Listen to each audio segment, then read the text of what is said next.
Cheep Cheeps are going to try some bananas. I haven't had them before, but they're good for them. Willow's been having a good go.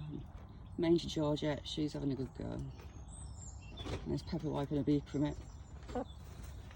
You can give them the flesh of the bananas, but not the skin. They can have pesticides on them, so it's best not to give them the skin.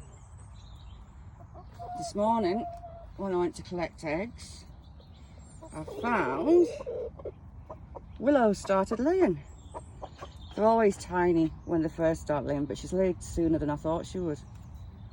Haven't you, girl?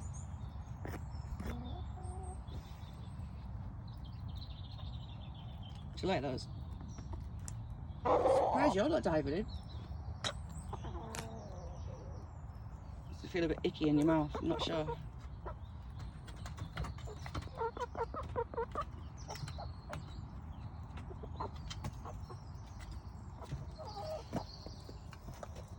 Pingu was having a look.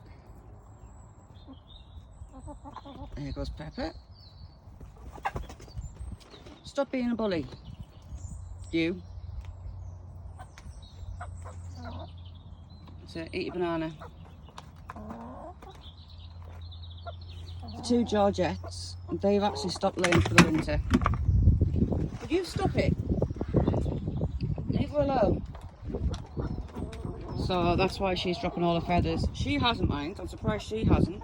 But she's looking rather mangy, shall we say. Hello, Stumpy son. You're going to eat your banana.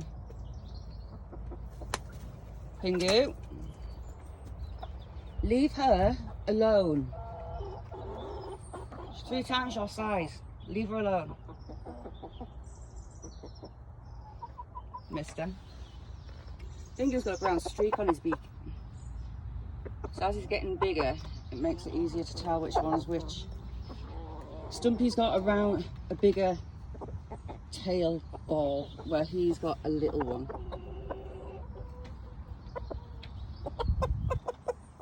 It's a leaf.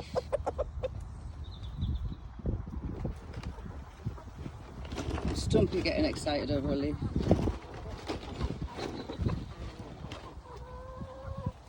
So hopefully she'll carry on laying, but she might knock off. When the nights draw in, it tends to put a lot of breeds off laying. Oh, there's Pepper. Mildred. She's about to go and lay. Oh no, you changed your mind. She's still laying in the chick coop. The chicks have started sleeping inside. It didn't take long to teach them.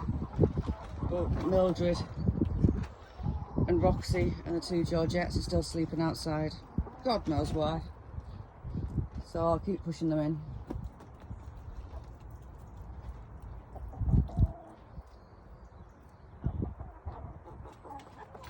But yeah, little Willow started legging.